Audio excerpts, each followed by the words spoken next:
Testing. All right, hello everybody. So thank you for a very, very kind introduction. And no, I'm indeed no professor. This is a labor of love, and we'll just take it from that basis.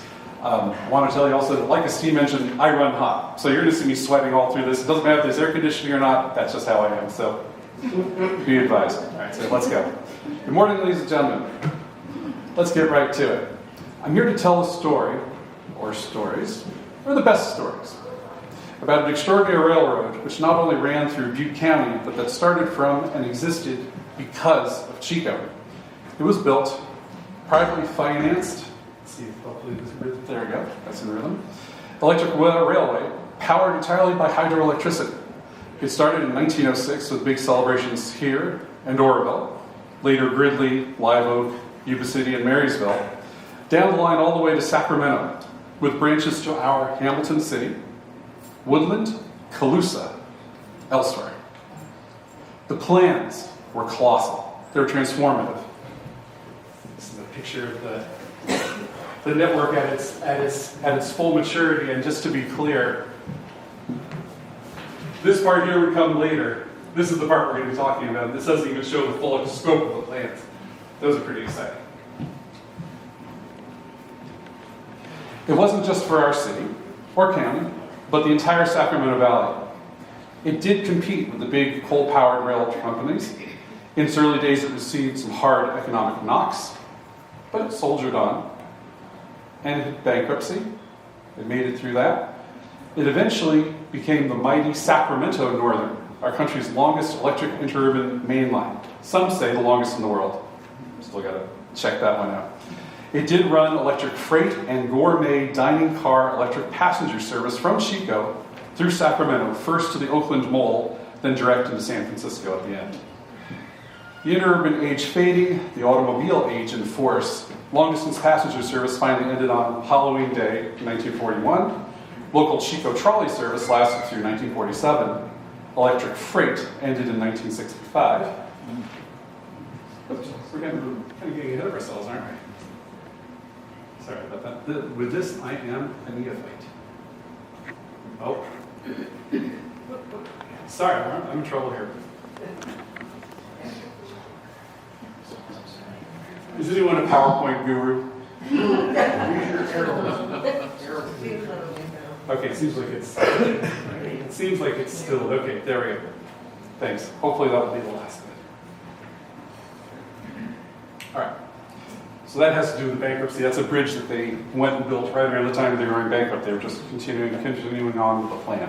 Okay? So local trolley service here in Chico lasted through 1947. Electric freight service ended in 1965. Yeah, I can't hear you back here. Oh, I'm sorry. Thank you. Hi. There we go. Now we're caught up. The electric supply and later the tracks were taken up, and it all fell quiet. Or so we thought. We'll save that for later. So here we are at the Chico History Museum, and thank you, Dave and Debbie and Flory, for having me. But The mic for the. no, I didn't put on the portable. Okay, it's for the camera and for recording. Oh, really? I didn't know that. Okay, never mind. I'll find it. It's here. Here. Uh-huh. You're seeing it live as it happens. This is just what we do. You know. Sure. Kind of efficient. Wherever you want to put this in your pocket, just great. I'm sorry. Forgive me. Okay. So anyway, thank you for having me. So history's all around us, and that word history comes from Proto-Indo-European "vittor," to see, to know. In the later ancient Greek, it's tied to idea and vision in the sense of something visionary. History. So for the sense of it we're seeking today, let's visit Europe at the time our railroad was running, to the writing room of D.H. Lawrence, the British author. One of his characters feels on the outside of history. They're bored. Until one day, unaccountably, they feel the blood beating in the arteries of a long dead person. The divide of time is a bit bridged. Does it sound better? Can you hear me okay? Okay, great. So there will be a later date to tell all about the system's use of the uncovered, good enough, 600 volt third rail versus higher voltage catenary wire overhead, and the complex business whereby branches like the Calusa branch were built by, on paper, independent corporations and bought by the Northern Electric. But our focus today is more toward the kind of history whereby Lawrence's characters suddenly knew the past. We're going to look at the big picture and the big land that brought this railroad into being, sustained it, and led to its, in time, passing away. What were they feeling, these people? That was pretty good. That's pretty.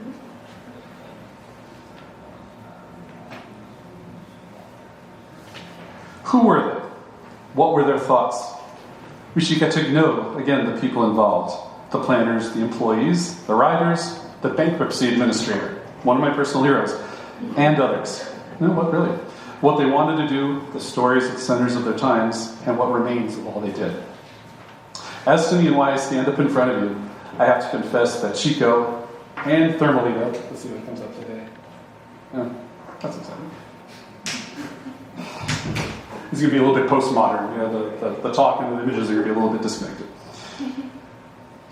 So anyway, these places like Chico and Thermalito and Gridley, and well, all the way almost down to Sacramento, roughly paralleling 99 and then cutting over towards 70 at Marysville, have been haunted the past several years by a figure walking down cow pastures, peering at bridge undersides on bike trails, splashing up streams through blackberry growth, pointing his camera into big old warehouses, taking pictures of concrete structures in forests and riverbanks. Let's see if it comes up now. There you go, there's the guys.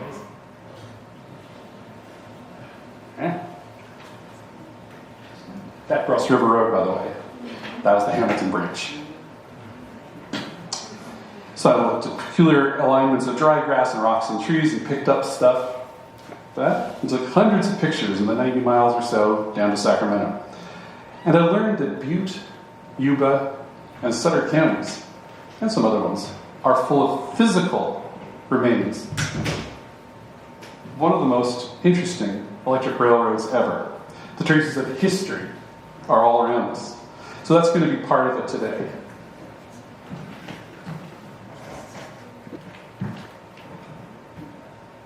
This is a bond from the Northern Electric Railway Company.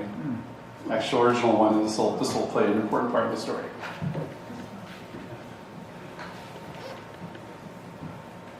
So what remains right now generally in a long, narrow corridor down to Sac, with offshoots to Oroville and Calusa and Woodland and all that, is a fascinating story. Look, someone thought Woodland's Northern Electric Station so good that after it became decrepit and damaged, they rebuilt it in 1986 from the original plans.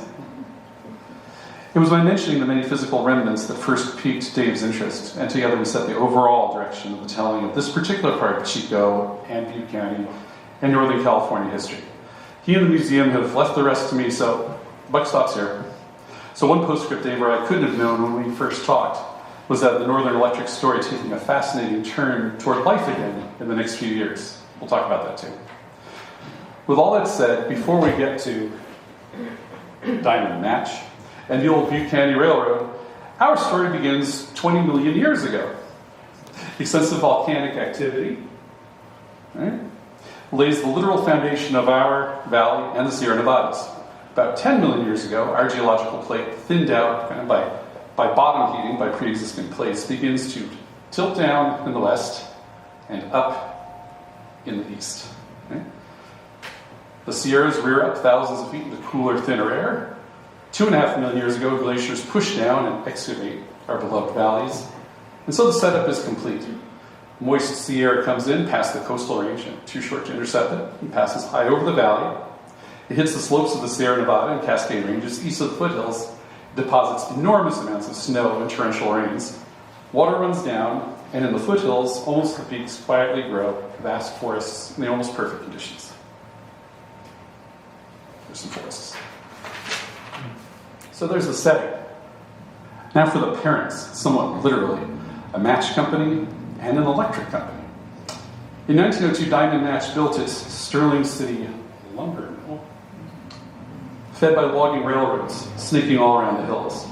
To get wood down to Diamond's vast plant, Chico Works, what was then known as Barbertown, that was named for Diamond's president, O.C. Barber, construction of the Butte County Railroad started in 1903. Steam engine passenger and freight service was running between Sterling City and Chico by spring 1904. Fast work. The power company, the same Sierra Nevada volcanism and tectonic tilt was behind that. A flamboyant Panamanian-born, American-raised entrepreneur named Eugene DeSable, with another investor, started a venture in 1889 in Nevada County to develop mines and light towns and cities with electric lights from the corporation papers. They failed, but they kept at it, seeing electricity as the future.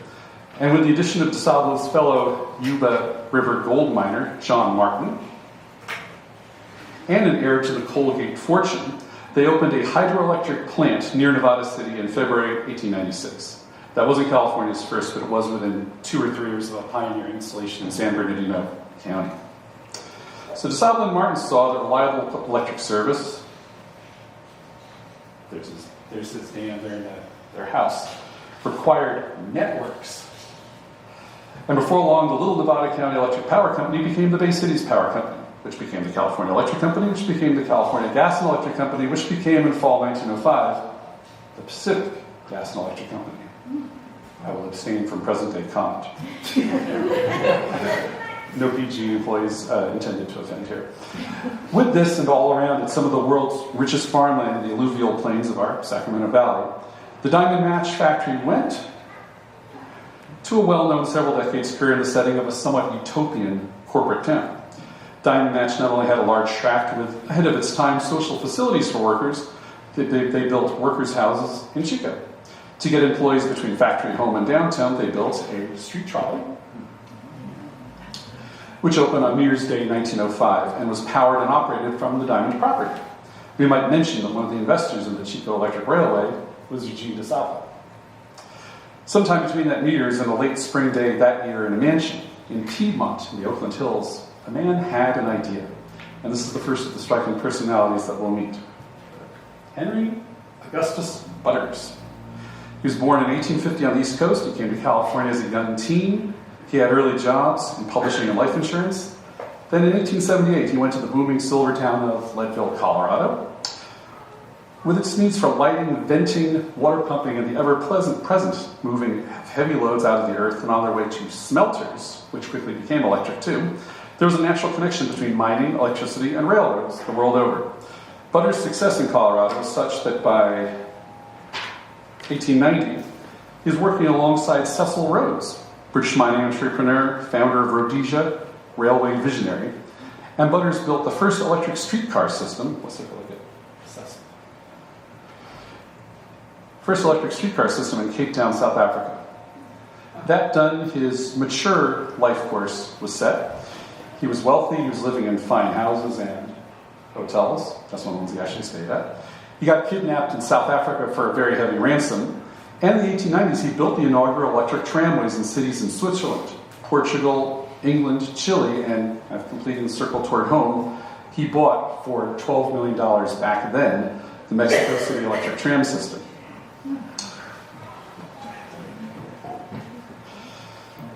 He looked into purchasing the vast Los Angeles Railway yellow car railway, but he wound up looking northward. He married a California lady in 1891, adopting her several children, including a young man who would show an engineering talent. And then he moved into a palace of a home in Piedmont over the East Bay. He bought a vast rural spread in Susanville, Lassie County. He won a horse racing blue ribbon and burly game on the peninsula, and he looked for the next great thing. Perhaps it was on a journey to their Susanville property, La Constancia. We don't know. But the experienced eye of Henry Butters landed on Chico. That's La Constancia. And there's Chico. So it was amid, obviously, the fertile grounds of the vast valley was then largely undeveloped in a modern sense. With dirt roads on the one hand and the much-hated Southern Pacific. There they are. Some things never change.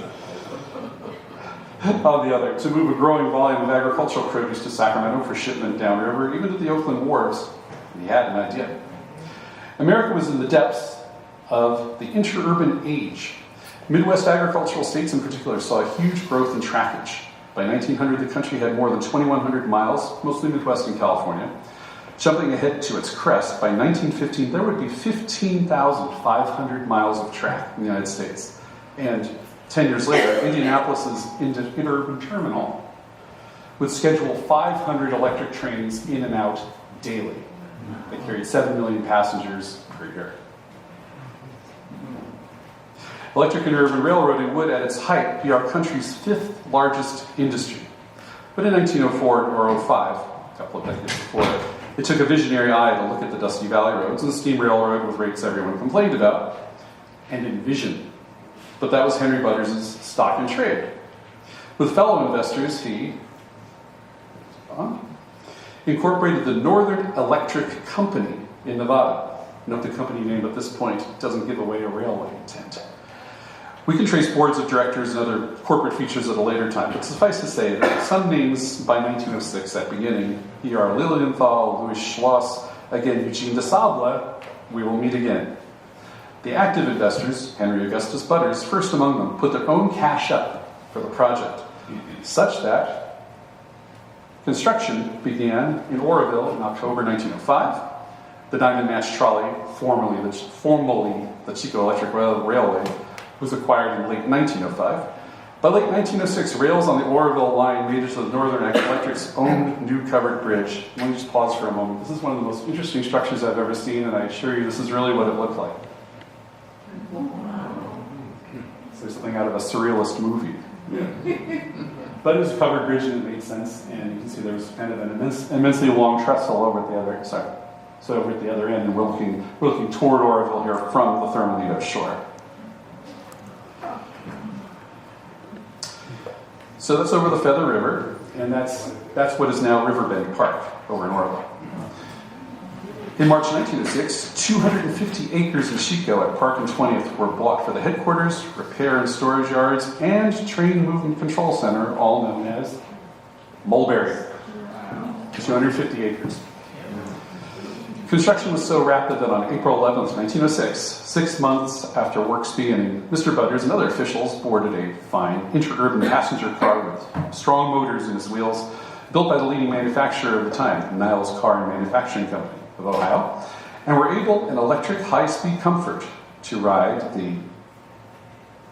that's what you see there, 24.7 rail miles from downtown Chico to downtown Oroville. It's worth noting that before this, the two towns had been connected by stagecoach and hired rig. Now, a word about what they built. The interurban age was full of tales of lines built hastily to take advantage of the wave, to attract or sell to investors as a main interest, with operation as an afterthought. From my research, particularly walking the line in recent years and inspecting what's still there, Northern Electric was no part of this trend. To begin with, this was a privately financed venture. Henry Butters and others put up their money and their names. There was no government financing. There was a bank loan later to complete the line after personal investments had been made, and later on a bond offering to expand. Too much debt in the end. But they built with a large component of personal cash. They built to steam railroad standards. Now that's a term of art, meaning outside of cities, a spacious right-of-way, like you see there, generally 80 to 100 feet wide. And each foot of that had to be obtained from private owners. And with barbed wire security fencing, you can see there too, along the route, except at crossings, a relatively level roadbed thanks to expansive cuts and fills and bridges, which saved money long-term by eliminating steep electricity costing climbs, and comprehensive water handling infrastructure, a surprising amount of which still exists and operates to this day, which I'll proudly show off to you later. I have no doubt that Butters and his associates intended to make money, lots of it from this venture, by means of building a large railroad network that would pay for itself by bringing prosperity and ease to the entire Sacramento Valley. Now about the route this infrastructure built rapidly and well took. We start at the great Chico Terminal at First and Main, and I ideally wish that this still existed. We run down Park past the offices and car barns. It's kind of what we see passing by. The maintenance shops at Mulberry, employing, by the way, dozens of Chicoans for decades.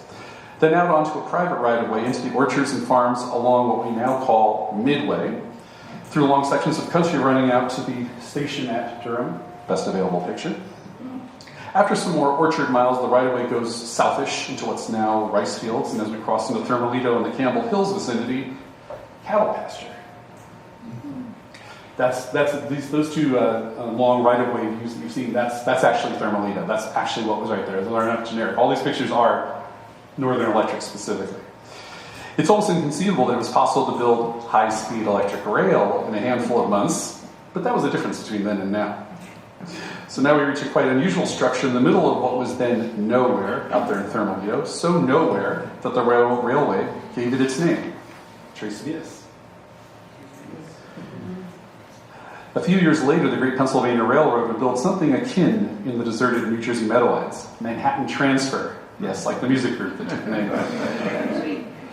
At those long platforms, steam engines were changed out for electric locomotives to continue under the Hudson River to Manhattan. Passengers could disembark for the area of electric train service. Well, we had our own, a Tres Vías, and we had it first. So you see back there the station with a little garden and the tiny decorated palms. I have to tell you, I don't know if we've got a picture coming up on that, but those palms are still there. All these years later, and they're somehow hanging on. They're not watered, they're not taken care of, they're part of the Lambert Ranch, but those palms are still got green leaves in them. Make of that what you will. So our ride takes us through the olive and citrus groves of Thermalito. We slow and stop at the lovely, there it is, Thermalito Station. And it's got stained glass, it's got a fireplace and tile. We then go through a long, deep cut to that very interesting bridge over the river. And we then go down into Oroville to downtown station. That's opening day. In Oroville, the route goes into a loop. The car is facing Chico-ward again, and we can return home after our business in the county seat is done.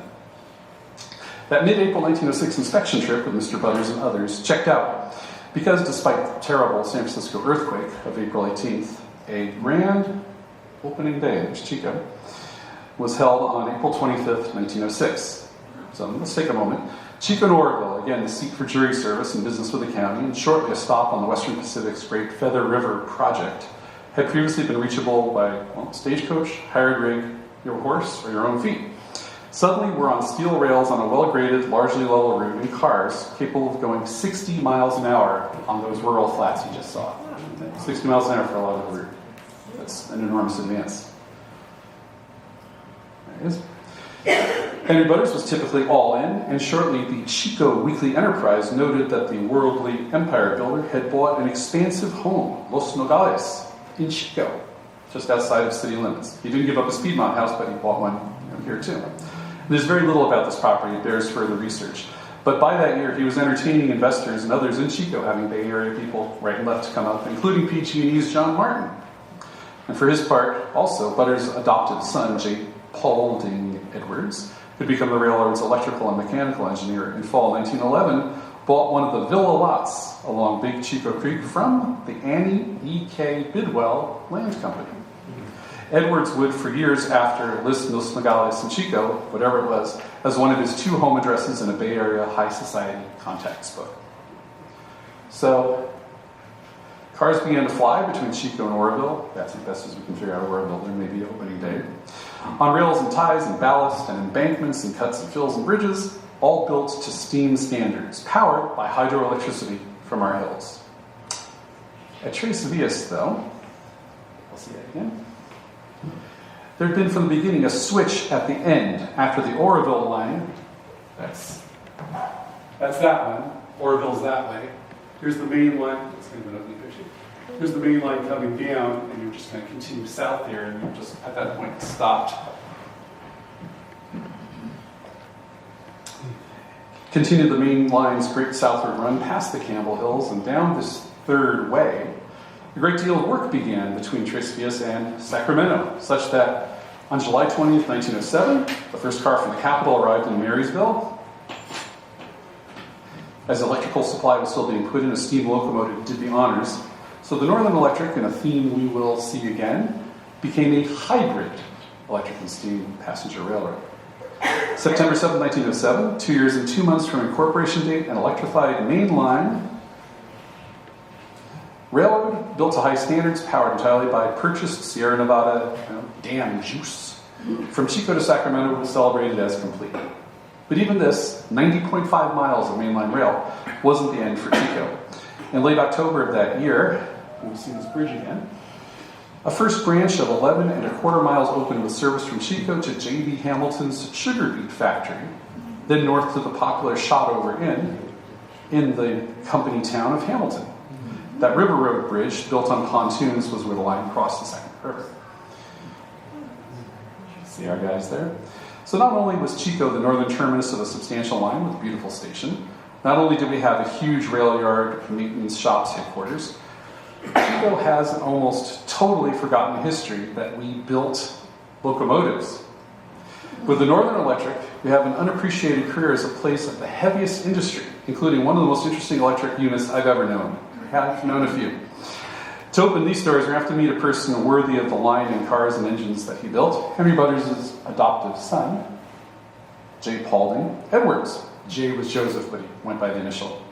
He studied engineering at the University of California, and his employment by the railroad was no family favorite. After college, he served an apprenticeship with the apparently mandatory stint in mining. It certainly demands competence and realism. And afterward joined his dad in Mexico City, doing complex electrical work on the tramway venture. By the time it was time for the Northern Electric, he'd had the experience and, from all we can see, the drive. A newspaper would later say that Edwards best liked speed, speed, and speed. As a future fellow of the American Institute of Electrical Engineers, he had the technical ability to make speed efficient and safe. To him was handed the enormous assignment of designing, which of course also meant overseeing design and execution, of locomotive building. After the nice streetcars of the Chico Electric, the Northern Electric's first order of business was fast interurban passenger cars, and again, they went to the best in buying from Niles. There's a little Niles propaganda. We must understand that each car had electric motors at each axle. It could be operated independently. Current was drawn from a supply in the right-of-way, trolley wire, up top in towns and cities for safety, and then in rural areas from a wide exposed third rail, every third wooden tie long, and it's energized at 600 volts and heavy amperage.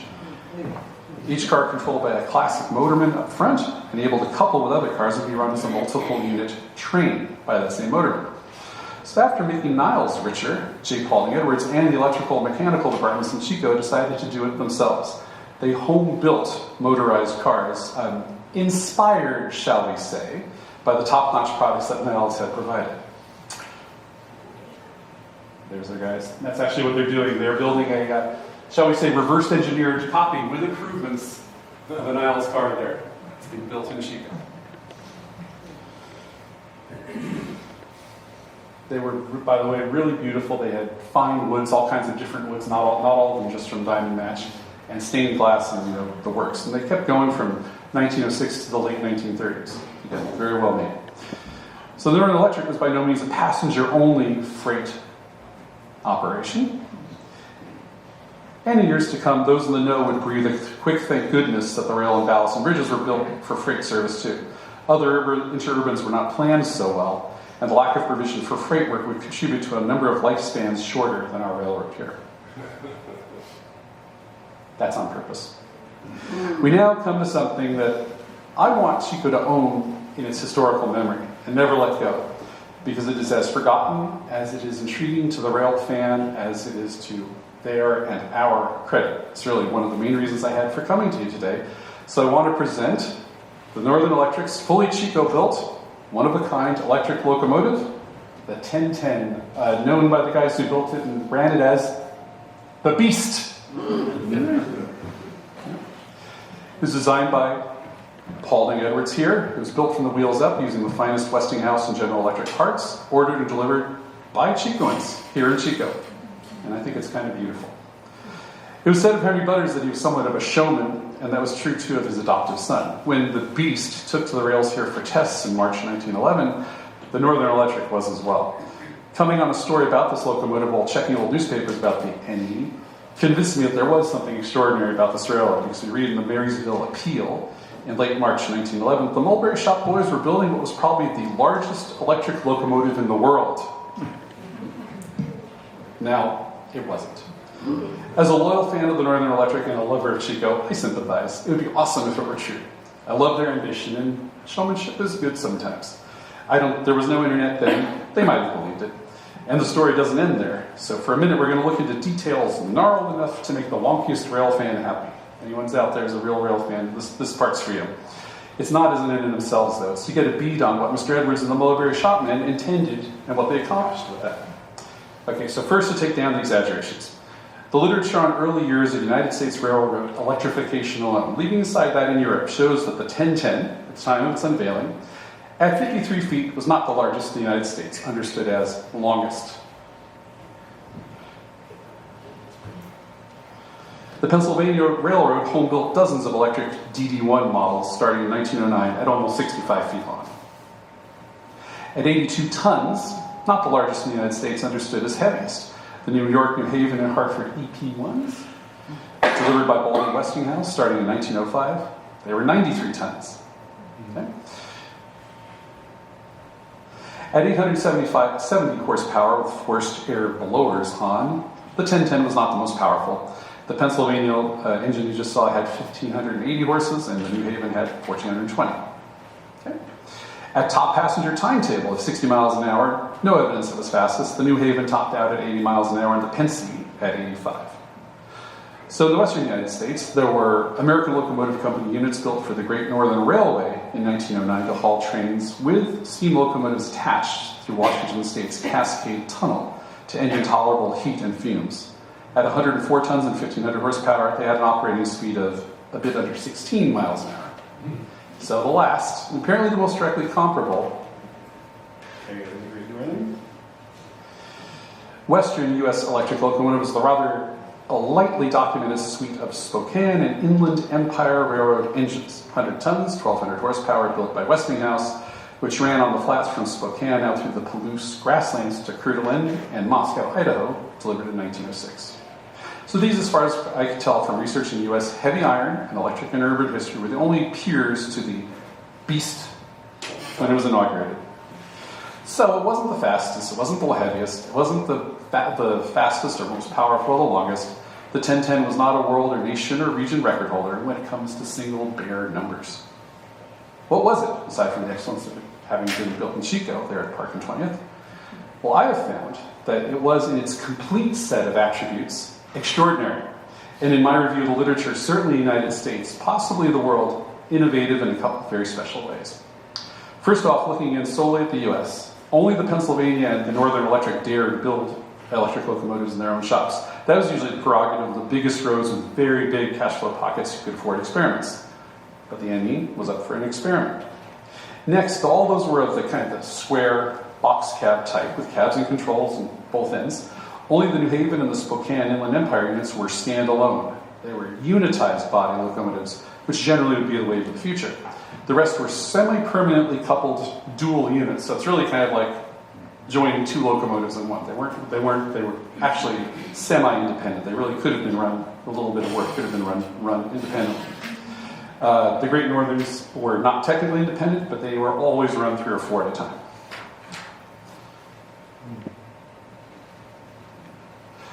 One place the 1010 is unique among all these is that it was, again, a hybrid. That theme again. The 1010 was designed from the beginning with a remarkable feature. 2 run modes under motorman control. Freight mode, where starting pulling effort is maximized and high speed's not the interest. And passenger mode, which is the inverse, not powerful starting effort, but high speed.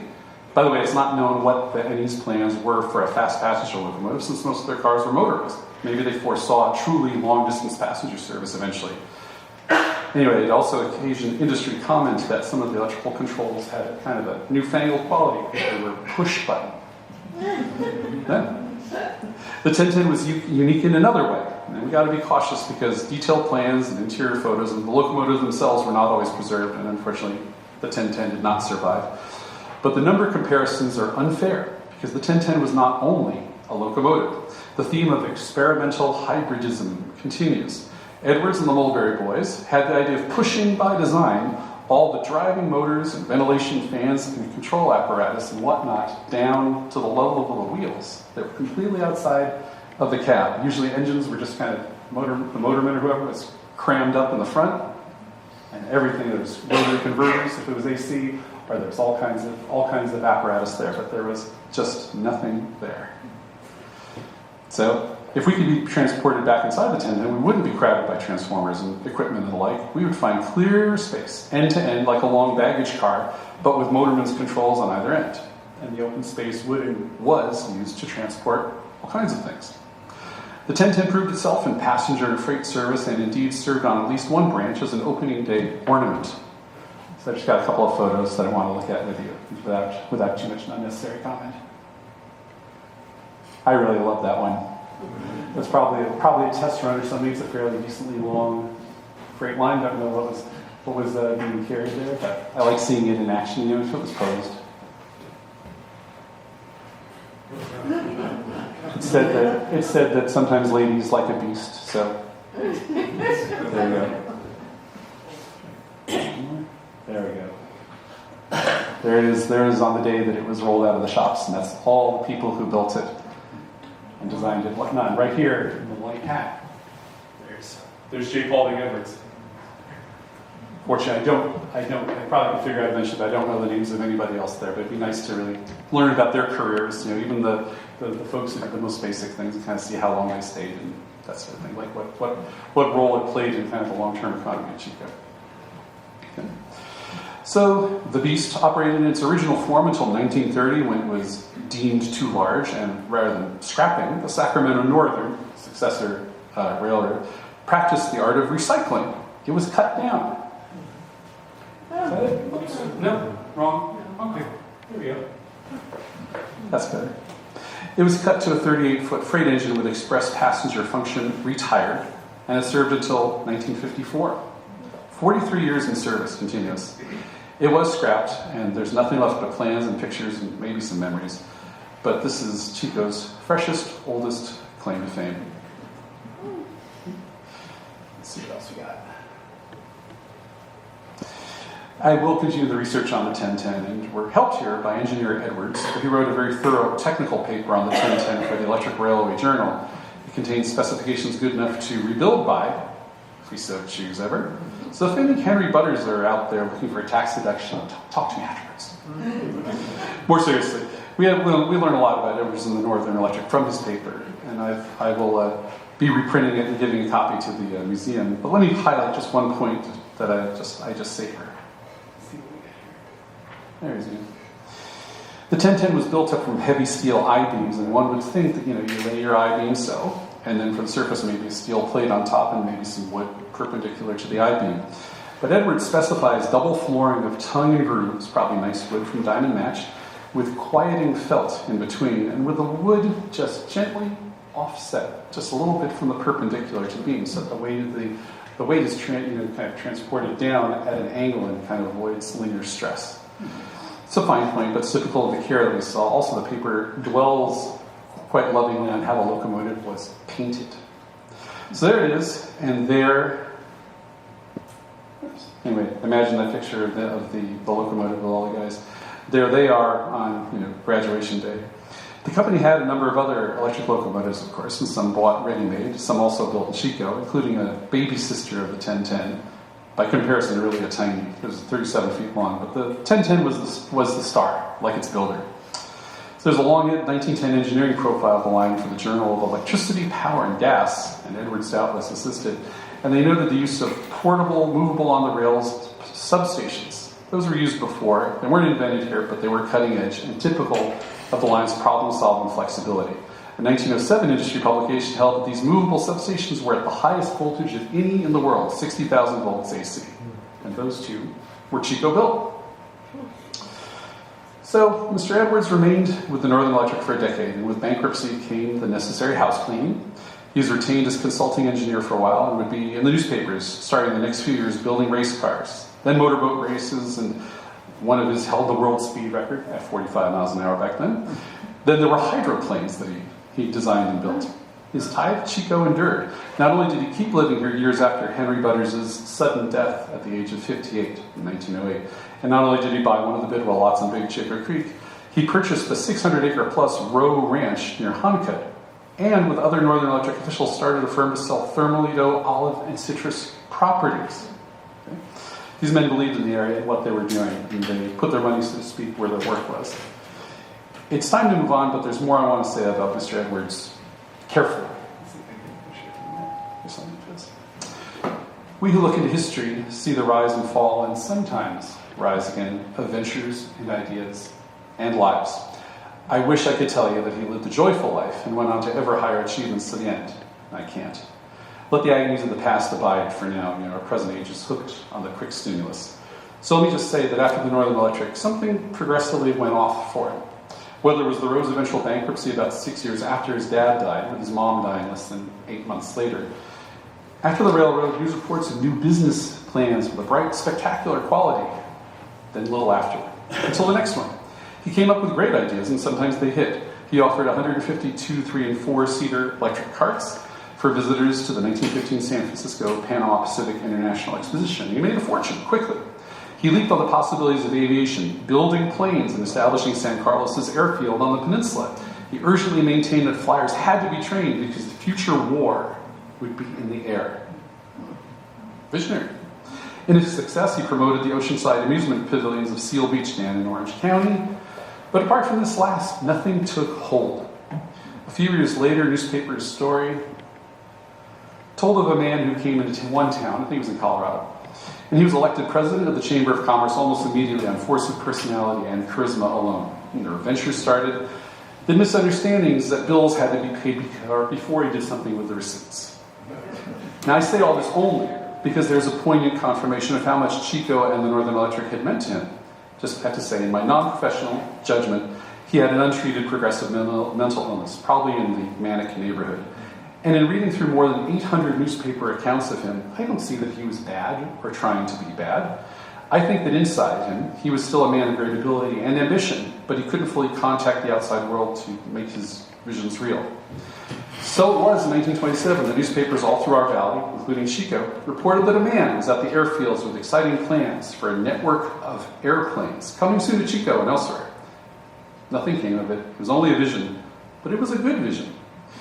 And it has rather a familiar ring, a high-speed transport network from Los Angeles to Redding to benefit Chico and the valley entire. In the vast confusion, he didn't forget us. So it's time to say goodbye. He went on dreaming great dreams and, admittedly, causing no little chaos until the mid-1930s or so. I hope he found some peace and some care. He died quietly in 1941. The Northern Electric would go through its time of trouble, too, before it transformed and found its way. And our companion through this clutch of stories is the third unsung hero. Along this way, we'll say hello again to Henry Butters and then goodbye. The interurban age saw astonishing growth until about 1916, but the financial returns were not impressive. There was one systemic issue all over. Overblown revenue estimates and overblown revenue estimates and lowball expense estimates. Basic business problem. Almost no interurban was immune. It wasn't just the Northern Electric, it was really all of them. It was a new field. Its benefits were obvious and dramatic, as with hitting 60 miles an hour getting out to Oroville, but maintenance was always more than had been projected in the palmy planning days. Look at that. There's some real damage. It's the rails. Oh, going into nothing.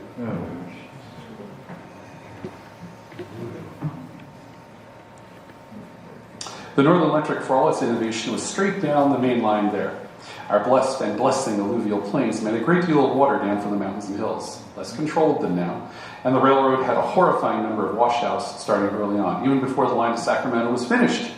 Service was interrupted far too often, and infrastructure sometimes had to be rebuilt from scratch, at times from the roadway on up, not accepting bridges. And there were also two negative contingencies to start, the earthquake of 2006 and the national panic of 1907. The quake threw West Coast capital flows into disarray with heavy losses, contraction of bank risk-taking and all, and the panic in 1907 from an unsuccessful attempt in New York to corner the market in F. Augustus Hines' Montana-based United Copper, which led to further disarray and market pullbacks. The Northern Electric had been an integrated plan. The ultimate aim had been to provide electric passenger and freight service networking the valley. There was to have been the Eastern Main Line going through Chico, and a second main line at the western edge of the valley, and east-west branches connecting them like ladder roads. There were to be branches going east to Susanville, and northward the line was due up to via Red Bluff up to Reading, and westward to build, most importantly, down to the bay to company wharves at Vallejo. This would have enabled the Northern Electric to compete with any of the big railroads and possible interurban upstarts, too. Nothing got done north of Chico. The western main line stumbled getting started. Branches off the main line were built. That's Vallejo. First train out of Calusa. And all that happened, the Calusa, the Woodland, they operated, some profitably, others not so much. I have to add that Jay Paulding's 1927 vision of the airlines exactly transposed the Northern Electric plan. He just made it into airplanes. So Butters and Edwards and the others, they aimed big. They tried, but they began the race with 3 hammer blows in succession. The full picture was not executed, and the cash flow and economies of scale didn't materialize. It was a magnificent plan. Had it succeeded, if we could have gotten to Vallejo and Reading and done the Western Main Line and the ladders and all of that, the history of the valley and perhaps California transport would have been greatly different. After the 1907 panic, we meet Henry Butters again, going all in, this time to save the system. So much so that he wanted to put his family's entire fortune into it, including property he had deeded to Mrs. Butters as her sole and separate. So much so that his wife, her husband's equal in willpower, put her foot down, causing an estrangement, doubtless heartbreaking to them both. The crisis of the Northern Electric weighed heavily on Henry Butters. He thought of it and did little else but try to save his vision. And when he died in 1908, he was still estranged from his wife and all consumed. His brother would write years later that he had given his life to the Northern Electric. His vision lasted, and men and families involved at the beginning, E.R. Lilienthal, Louis Schloss, Eugene de Salva, and his family, perhaps most of all, contributed large amounts of personal cash. They continued to press on, branches got done, but before long the stumbled Vallejo connection was out of date because the Oakland, Antioch, and Eastern, a new interurban from the bay up. Let's see what we get here. Pretty.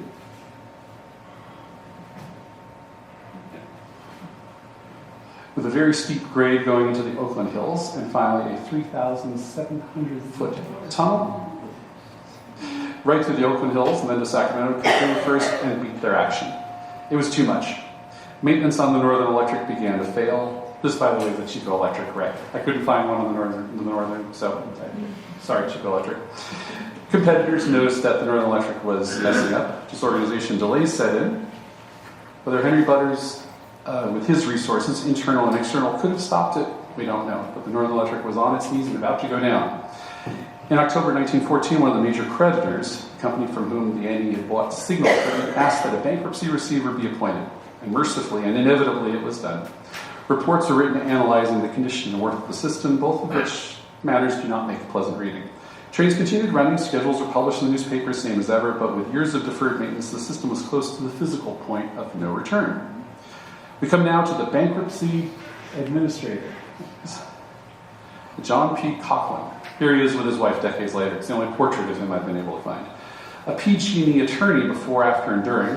Hard to believe. He split work for PG&E and the Northern Electric Administration. Afterwards, he was an executive and director at the utility giant, but first he had this thankless job. Listen to this. A railroad self-valued at $20 million. That turned out to be about 50% too high. With a payroll of 500 souls and a system-wide maintenance crisis, had less than $900 in the bank. And it was unable to pay anyone. In a sign that operational essentials were good, revenues were strong, but payments to bondholders insupportable. Attorney Coughlin did the only sensible and only possible thing. He completely stopped all debt payments. The coupons before 1914 and that bond are all gone. And after 1914, they're all still attached because they didn't get cashed in anymore. Coughlin devoted himself with full focus to putting the Northern Electric on a sound basis from the ground up. Freed from the payments of debt, which borrowing was admittedly necessary to try to go for the vision, cash flow alone was more than adequate to put the system back together again. Curiously, it was John Coughlin.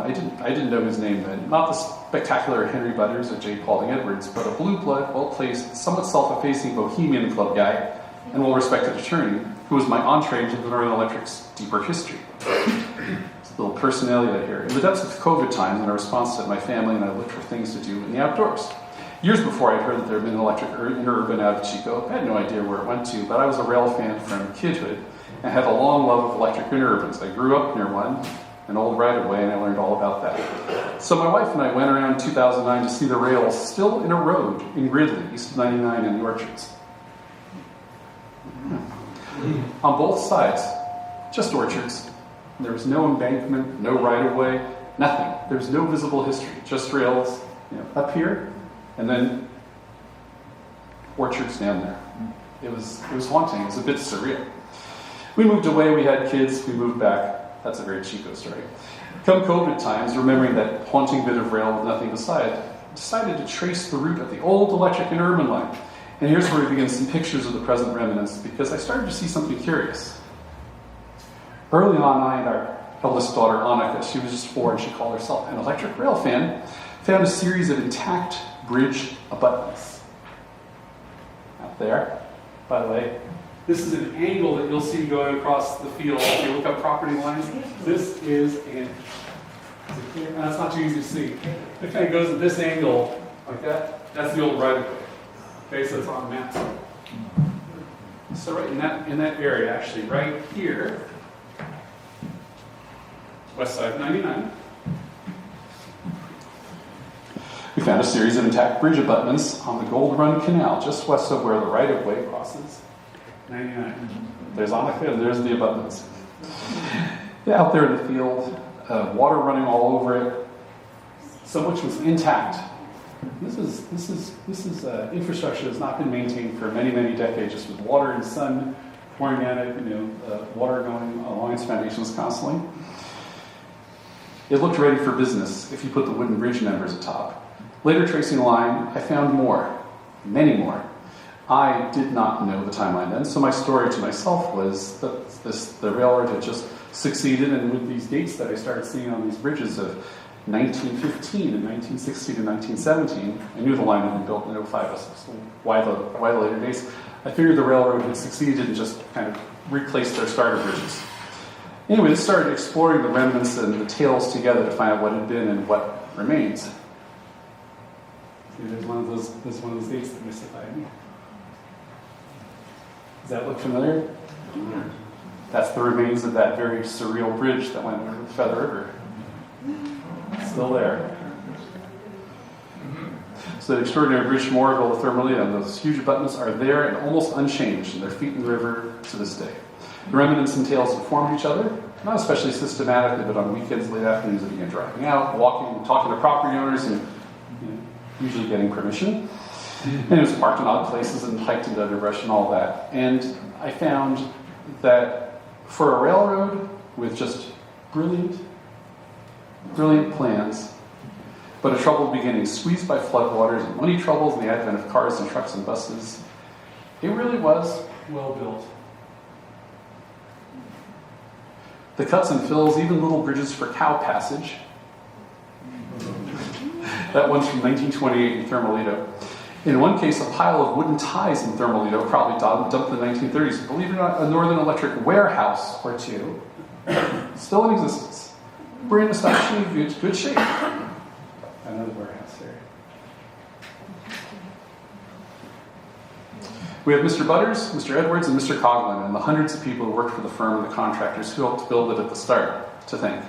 And in tribute to all those men, from Butters and Edwards to the shop wipers and ballast layers, I just want to show you, not in an endless stream, but a few random highlights from my explorings to return to our vision what remains right now and nearby of the railroad.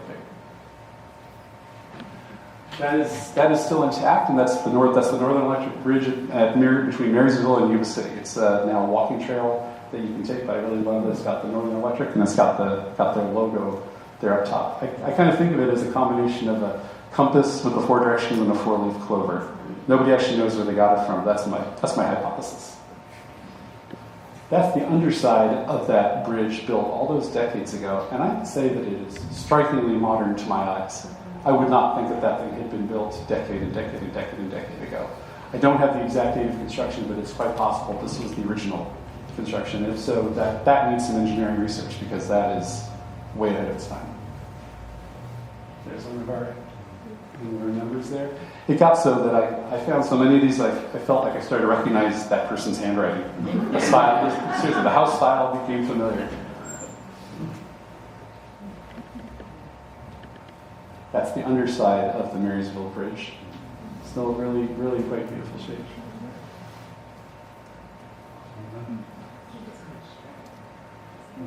Again, kind of that surreal quality. I don't think they were intending to make a piece of art or anything like that, but in some cases they kind of succeeded. There. Mm-hmm. So.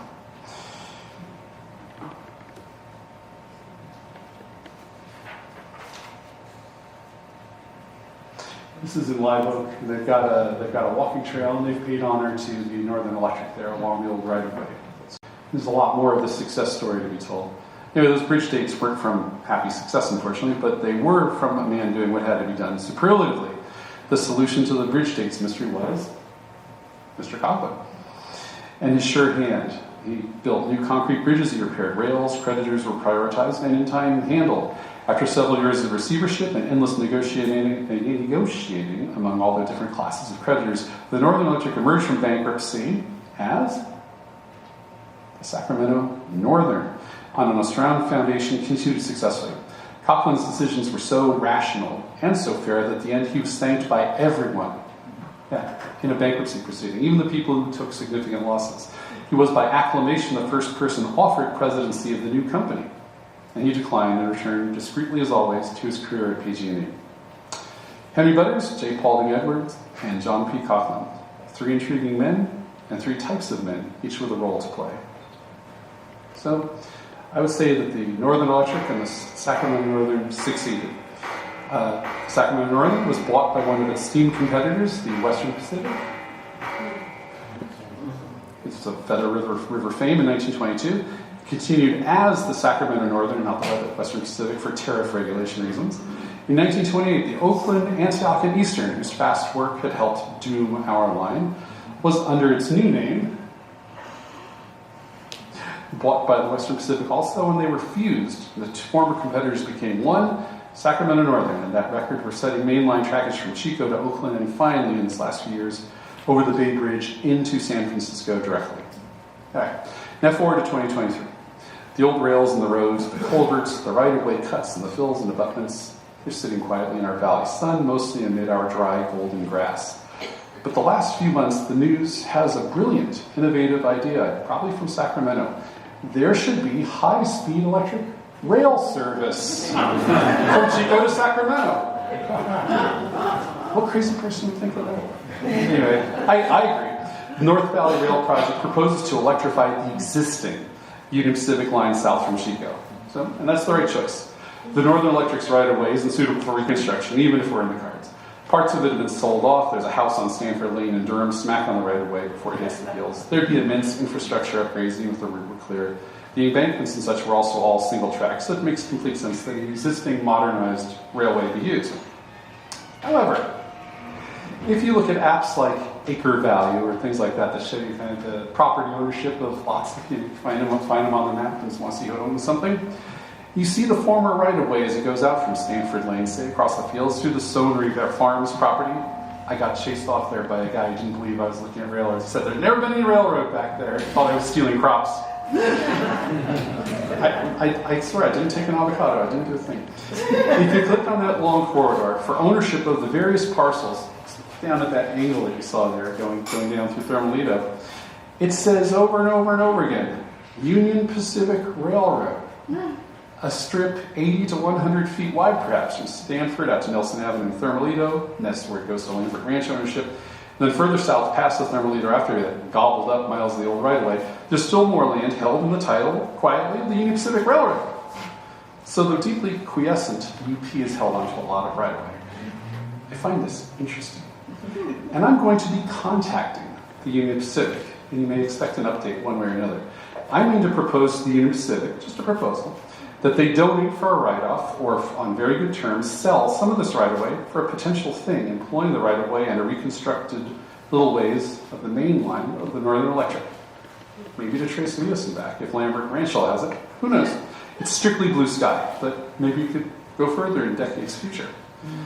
Electric interurban railway. Wouldn't it be progressive to hail clean hydroelectric mass transit? Wouldn't it be conservative to honor those of the past who stayed the course? Would it be for all of us awesome?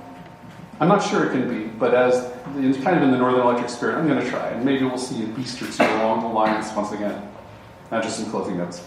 I've looked at the future with North Valley Rail and maybe blue sky regal trackage. And one of the things that tempts me is the idea of riding the main line. Wouldn't you just love to go out there at 60 miles an hour? Impossible, right? Well, I'm happy to tell you actually that right here in the present you can.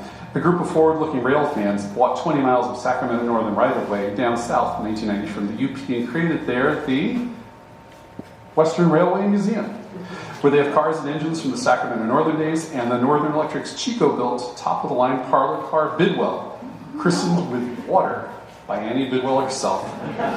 They've got the record. She's a teetotaler, so water was the right thing. And they've got the records, and they've got more photos than you can shake a stick at and all like that. They operate over 5 miles of reconstructed Sac Northern line. So go down to Suisun, join the museum, ride the Sacramento Northern. They have all kinds of events like a pumpkin patch, just as interurbans used to have to drum up traffic. Which, by the way, a wonderful page from Northern Electric history.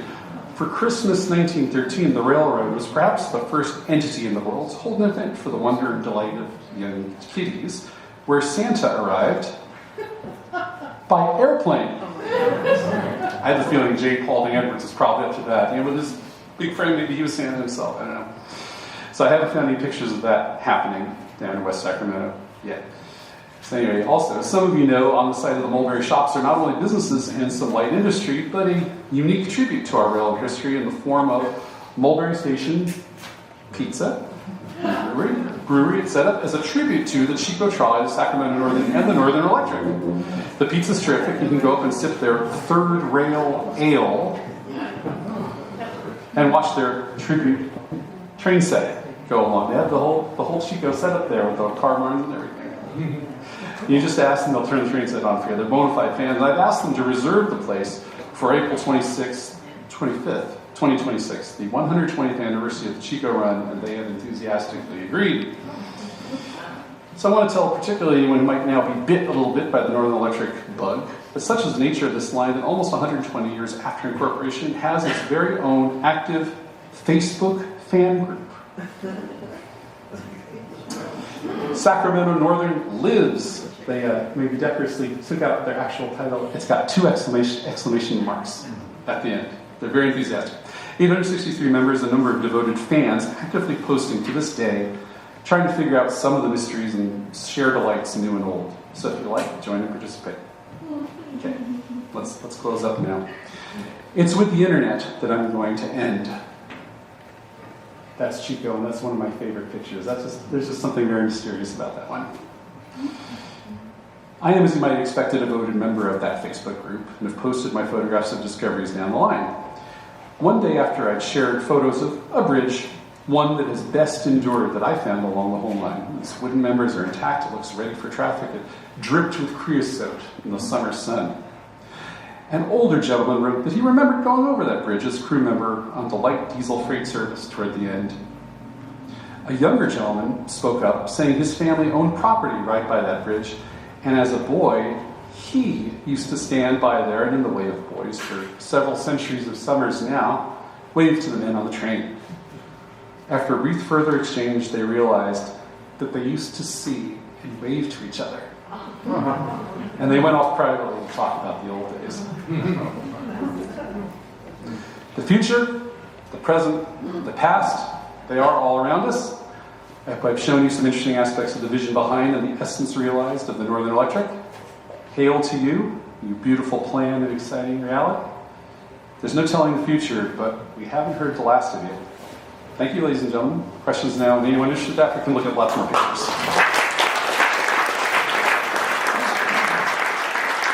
Now, in Chico, where they were building the locomotives and cars, where was that exactly in Chico? It was at those big shops that you saw. Remember the picture with all the rails going off and the kind of big, they look kind of like barns, and you can see the third rail and all that. That's where kind of going off all these branches. There's just one of the maintenance car barns. Where is that?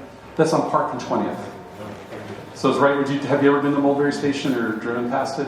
Yeah. There's a card place and things like that. Yeah. And there's actually, do you know there's also going down Park a little bit, there's a substation. I don't know if you see, but there's there's an electrical substation that's kind of dumpy looking old sort of cream colored building. Yeah. That is a remnant of the Northern Electric. That was one of their towers. Yeah. By the time PG&E just got it and converted it. Thank you. Sure. Anyone else? Yeah. So Hi. you said that the electric was hydro-provided. How did they get it there? I mean, Actually, by high tension lines, and there's sometimes it's kind of like about that railroad engine being the biggest in the world. There's sometimes a little bit of exaggeration. But some people were claiming that Chico and area were getting electricity at the highest voltages in the world. So I don't know about in the world, but probably pretty high voltage. So basically, it'd just be sent. Electricity would be generated there. It'd be stepped up for transmissions. The Nikola Tesla system, probably at that point.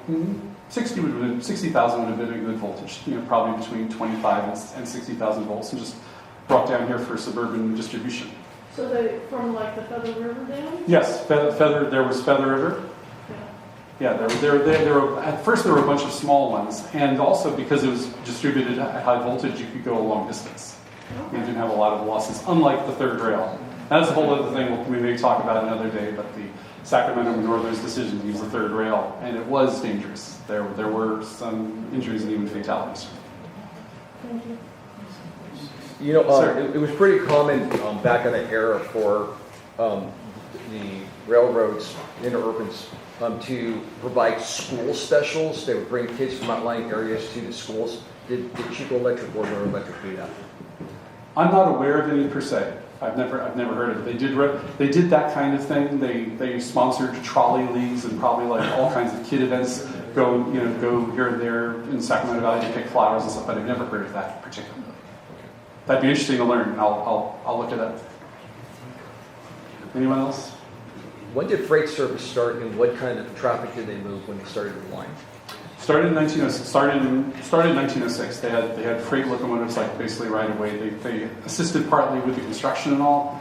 And there's probably tonnage and trackage figures there. I don't know offhand.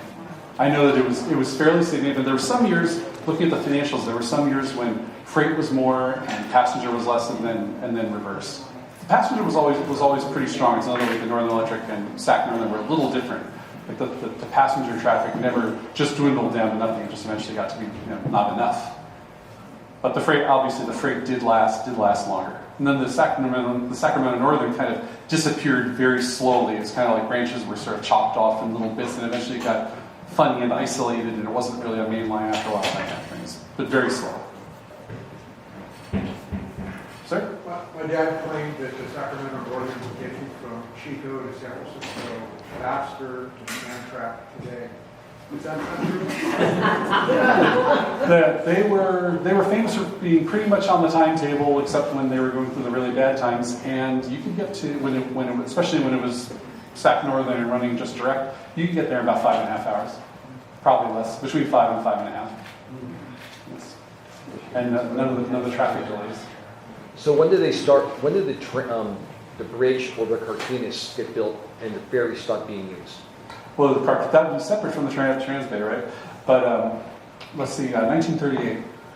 Yeah, so there was just a brief window there. I mean, it's exciting to say San Francisco, and it's all true. And even San Francisco appeared on prior timetables, but that was all ferry service. You would stop at the Oakland Mole, get on a ferry, and then go. But that was made part of the timetable organically. Yeah, so it was just basically from 38 to 41. Brief. Is that it? All right. Any more? Ask now. Oh, I think we have one more. Yeah. Did they have a barge or some kind of way to get the train across the Bay Bridge to San Francisco itself? They ran rails on the underside of the Bay Bridge was initially designed to be all rail, no cars. There were 3 different systems using it, including the key system that networked the whole East Bay. So, yeah, there was, are you doing it from a memory? Do you have a memory of hearing about a barge or a ferry? No, I did some You're research. right about elsewhere on the line. Yeah.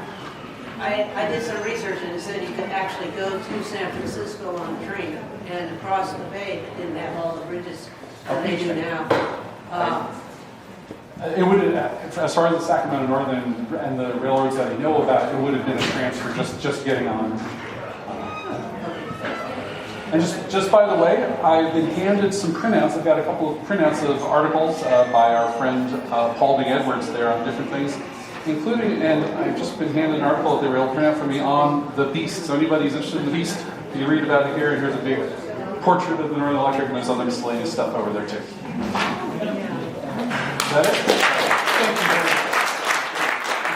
Thank you very much. My own church is the PowerPoint. Thank you.